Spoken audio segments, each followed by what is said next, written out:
Convidamos agora o senhor José Pulgas, da JGP Crédito, para a sua apresentação. Meu nome é José Pulgas, eu sou sócio e head de ESG na JGP Crédito. Hoje eu gostaria de conversar com vocês um pouco sobre finanças verdes, qual o impacto que as finanças verdes vão ter dentro desse novo cenário de valorização energética de resíduos. Muitas vezes nós estamos tanto no cotidiano operacional e pensando nos nossos projetos que nós esquecemos que nós podemos fazer parte de um ciclo muito maior, uma onda muito maior. E esse ciclo que nós estamos falando hoje é o ciclo da transição verde. E o impacto direto que isso tem, não só no setor dos senhores, mas também no setor financeiro, é gigantesco.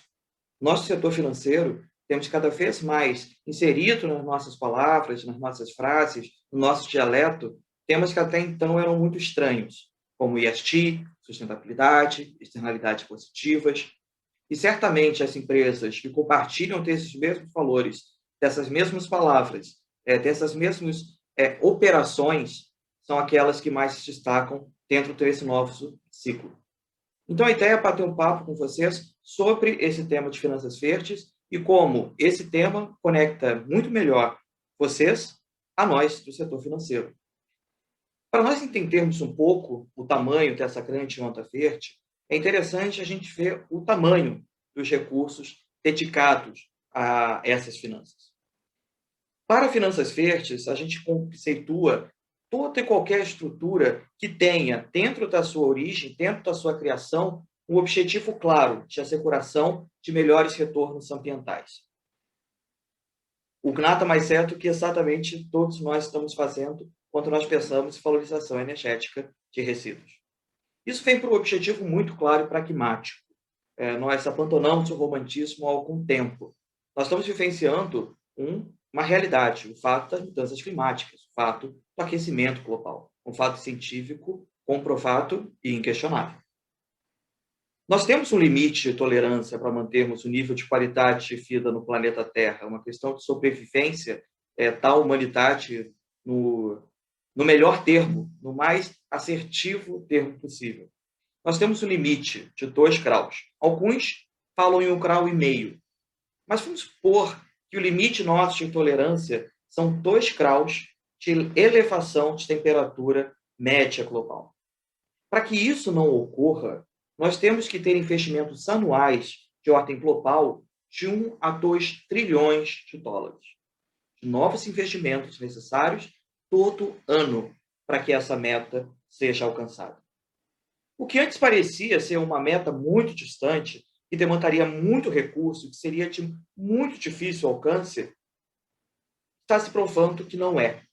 Nós temos uma estimativa que em 2023, o mercado de green bonds, que são as emissões verdes, emissões de dívida, debêntures, ou seja, todos aqueles produtos, aquelas ofertas feitas ao mercado com a rotulagem verde, com a rotulagem ESG, vale um total de 2,3 trilhões de dólares. Esse é um teto? Não. Já tem muito mais otimismo acima desse número, que já é um número excelente. E a que se deve esse otimismo? A grande quantidade de emissões que nós temos observado desde o início da pandemia. O mercado financeiro e toda a crise sistêmica que acabou decorrendo da pandemia, ela nos possibilitou pensar de uma forma um pouco diferente esse capitalismo que já estava dando sinais de fraqueza.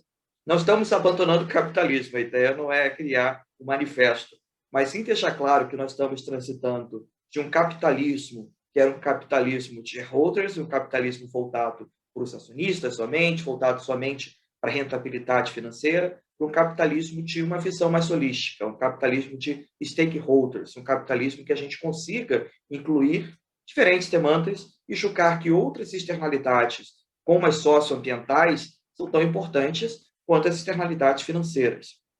Não é um abandono do lucro, mas sim uma consciência do lucro, seja na sua geração, seja na sua destinação. Quando observamos esses 2 gráficos, fica muito claro a ascensão extremamente acelerada de fundos com a rotulagem verde, de emissões com a rotulagem verde. E são dos mais distintos tipos. Nós estamos pondo aqui desde Green Bonds até as Green Loans, Sustainability Bonds, ou seja, toda uma miríade de novos produtos que estão ascendendo, cada um no seu passo, mas certamente todos estão em franca evolução.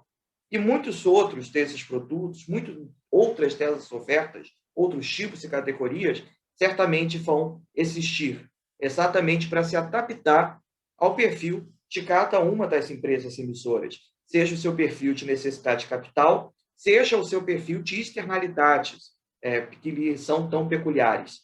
E é importante que nós, aqui, começarmos a considerar que a valorização energética de resíduos tem uma série de peculiaridades extremamente interessantes para o mercado de capitais ESG, para o mercado de finanças verdes, para finanças sustentáveis. A pergunta é, nós estamos transmitindo essas peculiaridades da forma adequada para o mercado? Como alguém que faz parte de uma casa com mais de 2 décadas de tradição em mercado de capitais, a resposta é não. Temos muito a avançar. Mas por isso que estamos aqui discutindo como que nós podemos pôr a valorização energética de resíduos dentro de um patamar de excelência que seja altissimamente competitiva no mercado de capitais. Dentro desse mercado verde, nós temos uma outra categoria, chamada de Blended Finance. Blended Finance, que é a figura de financiamento misto, ela acabou surgindo para conseguir conferir competitividade, capacidade para economias que são economias emergentes, que talvez elas não consigam ser consideradas tão competitivas ao serem comparadas com seus análogos da velha economia, da economia marrom, vamos dizer assim, que precisam de um estímulo financeiro adicional para acelerar a sua conversão, para acelerar a sua atuação pelo mainstream da economia. O Blended Finance é um modelo de financiamento misto, em que nós temos, além do investidor tradicional, investidor convencional, aquele que nós vemos a todo momento, e muitos dos senhores talvez até sejam esse perfil de investidores, junto a outros investidores, que são investidores concessionais, ou seja, investidores que aceitam regras mais punitivas, mas porque eles priorizam exatamente as externalidades socioambientais do investimento. Junto a eles, nós temos uma terceira categoria de investidores, que são os investidores filantrópicos. São aqueles que investem a fundo perdido, aqueles que financiam estudos, assistência técnica, estruturação de fundos, porque eles acreditam que sem isso não seria possível a emissão dessas ofertas. Quando nós juntamos esses 3 investidores dentro de um mesmo produto financeiro, nós temos o que nós chamamos de Blended Finance. Esse é um setor que hoje vale 144 bilhões de dólares. É um setor que está em franca ascensão e que nós acreditamos que vai ter um passo acelerado e talvez até mais acelerado que o próprio setor de finanças verdes extrafinanciamento misto. Exatamente porque dentro dela tem características que permitem que o acesso do emissor ao mercado seja muito mais atraente, tanto para o emissor quanto para o investidor. Aqui no Brasil, infelizmente, nós temos muito pouca prática de Blended Finance. Nós, da JGP, somos uma das poucas casas no Brasil que tem produtos estruturados Blended Finance. Nós acreditamos que esse caminho é um caminho que deva ser fomentado no Brasil. E é um caminho que certamente faz de encontro aos interesses de todos nós aqui que estamos conversando sobre valorização energética de resíduos. Um setor que precisa de estímulos, mas que não necessariamente pode depender de subsídios públicos, por exemplo. Essa junção desses diferentes investidores com diferentes propósitos viabiliza economias emergentes e setores emergentes como de valorização energética de resíduos. Quando a gente observa o quanto que vai para energia e infraestrutura dentro de Blended Finance, exatamente os setores que nós estamos conversando, nós vemos que energia é o maior setor que, ao receber recursos de Blended Finance. Infraestrutura não energética, ele também acaba sendo um dos principais. Então, se nós fizermos o recorte, juntando a valorização energética de resíduos, consegue ter essa peculiaridade da gestão de resíduos com a gestão de energia, nós temos um potencial dentro de Planted Finance de 54 bilhões de dólares. Um potencial que ainda está bem aquém de ser convertido em novos recursos para o setor de valorização energética de resíduos. Não por falta de vontade ou por falta de estímulo, muito por falta de projeto, falta de conhecimento do setor para esse novo modelo de Planted Finance. Essa ponte, ela é essencial, essa interface é prioritária dentro do pensamento que nós podemos aqui ter de acesso do setor qualificado ao mercado de capitais.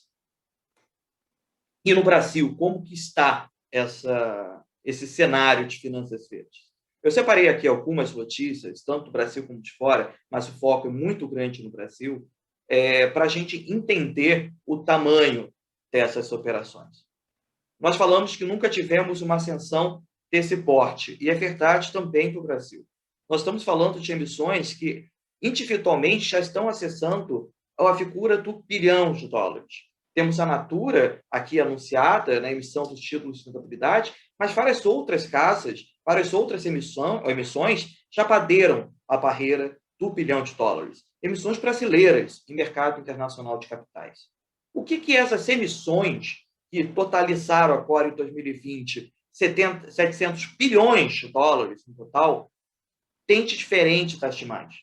A diferença está na capacidade de expor cientificamente externalidades claras para a sociedade, externalidades sociais, externalidades ambientais, combinadas numa governança saudável, numa governança evoluída, numa governança madura de empresa. Isso é algo que tem acompanhado não só as emissoras, mas também as casas gestoras de fundos, as asset managers. Cada vez mais asset managers estão ingressando em metas de descarbonização, ou seja, se comprometendo em zerar o seu balanço de carbono até determinadas datas. Na questão do Net Zero, a maior iniciativa desse tipo no mundo é até 2050. A JGP, ela hoje, com um total de ativos sob custódia de algumas dezenas de bilhões de reais, ela assinou um acordo dentro do Net Zero para zerar o seu balanço de carbono em 2040. Ou seja, o nosso compromisso é chegar a 2040 sendo carbono neutro. E esse é um compromisso que reúne 1/3 de todo o capital global de investimento privado. Nós estamos falando no total de algumas dezenas de trilhões de dólares, que hoje somente aceita investir com o raciocínio das mudanças climáticas, com o raciocínio das externalidades positivas. Então, nós temos que começar a traduzir o setor de valorização energética de resíduos para essa nova visão de competitividade de investimento das gestoras de fundo, dos investidores. E quais são os grandes atributos que nós podemos observar, então, no setor de valorização energética de resíduos? Algumas questões são muito claras. Estamos falando de produção de energia renovável, estamos falando de uma cadeia com alta revolvência de recebíveis, que tem uma visão muito clara de quais são os seus contratos, são contratos de longo prazo. Temos uma gestão qualificável de diferentes tipos de resíduo. Nós conseguimos observar quais são aqueles resíduos que estão sendo tratados, aqueles resíduos que estão sendo convertidos. Então, por termos essa clareza científica, comprovável, e replicável e auditável, nós temos um sistema que tem atributos únicos para acesso a mercado de capitais de finanças verdes. Para isso, nós temos que pensar em todo o espectro, indo desde aqueles produtos estruturados mais convencionais, e aqui nós estamos falando de FIP, FITIC, os fundos de investimento de participação, fundos de investimento de direitos creditórios, até mecanismos mais sofisticados, passando por títulos convencionais, tipo serviços ambientais. Isso é um ponto que eu reforço aqui, a necessidade de cada vez mais observarmos o pagamento de serviços ambientais como uma fronteira de monetização essencial para o desenvolvimento da valorização energética de resíduos, assim como o acesso a outros títulos que já estão mais consolidados, seja a EREC, seja títulos de crédito de carbono, sejam outros, mas não nos limitando a eles. Cada vez mais nós temos metas que fogem simplesmente às questões climáticas. o crédito de carbono e as metas de descarbonização, elas viraram compulsórias de quaisquer empresas que se defendem como empresas responsáveis. Mas só que há todo um universo de outras tantas emissões, outras tantas externalidades que são essenciais para que tenhamos um atendimento a essa mudança da economia verde. E parte dela é a própria gestão dos resíduos. Como que nós conseguimos fazer emissões de títulos ambientais, títulos de serviços ambientais, permitindo que uma empresa ela não seja somente carbono zero, carbono neutro, mas que ela também seja resíduo neutro, que ela seja neutralidade, tenha alcance uma neutralidade em água.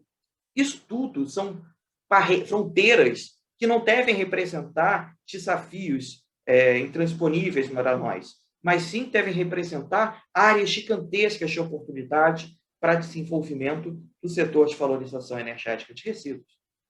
Como que nós podemos alcançar, portanto, sabendo que há uma oportunidade clara, que há o desenvolvimento do setor de finanças verdes, que há uma aderência do setor de valorização energética de resíduos com esse setor de finanças verdes, que esse número de 1/3 de investimento global privado voltado para investimentos de carbono neutro, investimentos limpos, não é um teto, mas é um novo piso.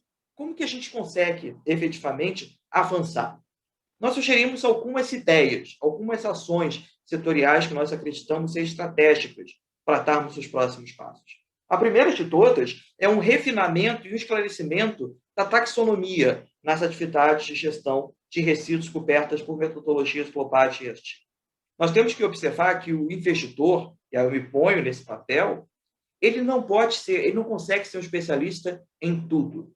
Nós nos orientamos, assim como todo o mercado de capitais se orienta, por metodologias, por padrões globalmente validados.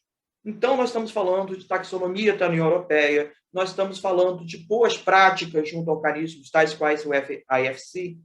Se nós tivermos uma clareza das taxonomias e da compatibilidade das práticas, hoje da valorização energética de resíduos, com a taxonomia global do que é ESG, nós temos um caminho aberto, um passaporte carimbado para investir cada vez mais nesse setor. Uma segunda sugestão que nós temos é começarmos cada vez mais a usar a lei de serviços ambientais, a lei de pagamento de serviços ambientais, assim como o marco dos resíduos, para pressionar P3 e outras entidades para que tenhamos um ecossistema de pagamento de serviços ambientais sustentável, um ecossistema que nos permita, assim como tem os CBIOS, que a gente consiga ter um ecossistema próprio de pagamento de serviços ambientais aderente ao setor de valorização energética de resíduos. Como terceira sugestão, nós temos cada vez mais uma necessidade, mais uma vez, não sendo especialistas em todos os setores, além do nosso próprio setor financeiro, cada vez mais uma necessidade de uma sistematização, de uma certificação de metodologias científicas e quantificação de externalidades. Aquela velha máxima que você não gerencia aquilo que você não mensura, ela é muito aplicável em ESG. A gente só tem capacidade de efetivamente distinguir o investimento de ESG de um investimento de greenwashing quando ele tem uma capacidade de traduzir seus resultados de uma forma científica. Então, a necessidade de metodologias de certificação e certificações que garantam a nós, investidores, que o investimento é um investimento realmente verde, que a gente pode ficar com a consciência tranquila, não só por ter feito bem, mas porque nós não teremos problema reputacional à frente, exatamente esse circuito de certificações e sistematizações de externalidades positivas geradas pelo setor, pelas empresas de valorização energética de resíduos. E, por fim, como recomendação final, é incitá-los, encaixá-los cada vez mais dentro de metas compartilhadas de descarbonização e net zero waste. Não podemos ficar somente em descarbonização. Temos que começar e fixar, obviamente, a necessidade de metas de descarbonização. Mas deixar claro para os setores financeiros e todos os demais que somente descarbonização não é suficiente. Nós temos que pensar em biodiversidade, temos que pensar em restauração ambiental, temos que pensar também na gestão qualificada dos nossos resíduos, que são uma das principais externalidades negativas que hoje as atividades econômicas geram. Daqui a pouco nós vamos bater um papo, vamos discutir, debater um pouco mais sobre esses aspectos. Mas esses são os principais pontos que vão orientar a nossa conversa.